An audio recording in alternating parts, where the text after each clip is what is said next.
Ko tata oti te whakamaoritanga o te kiriata o Moana. Kei te taone o ngā anahera ngā mātanga reo me ngā mātanga o Disney e whakaoti ana i ngā mahi tuitui. I kōrero a te Hokiwa McLean ki tētahi o ngā kaiwhanga i te kaupapa, ko te whainga matua he whakatairanga i te reo e hara ko te mahi moni.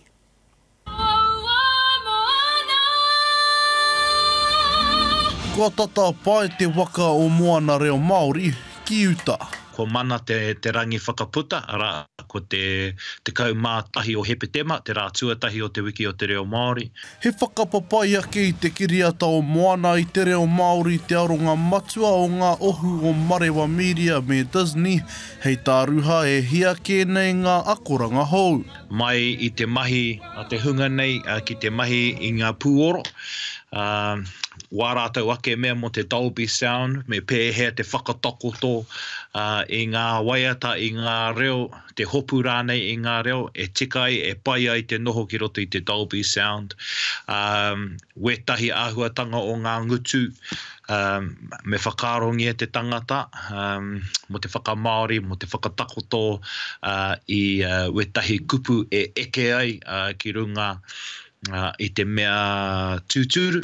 Me te haihara ko te mahi moni te iho matua, engari ke ia ko tō tātou arero tīpuna. He kaupapa i Wawatahia e Matewa Productions, kia puta atu ai a tātou reo. I runga i te tuara o Disney. Nā reira, he huarahi tēnei e whakatairanga i tātou reo e hara i te mahi moni. Me te inoi ki ngā whare pikitia huri noa i te motu.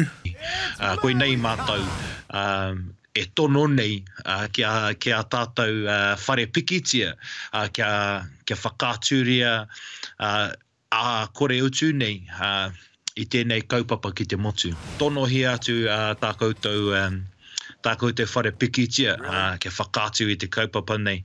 Hei aha, hei oranga mo te reo Māori, hei oranga noho ki mo ngā tamariki, mo ngā whakareanga katoa e kaingākau ana ki tā tātou reo Māori. Ka tū te rewanga o te kiriata nei ki Sylvia Park hei te pō tuatahi o te wiki o te reo Māori.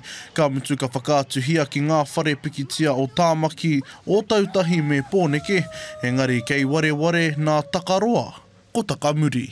Te Hokiwa McLean, te karere.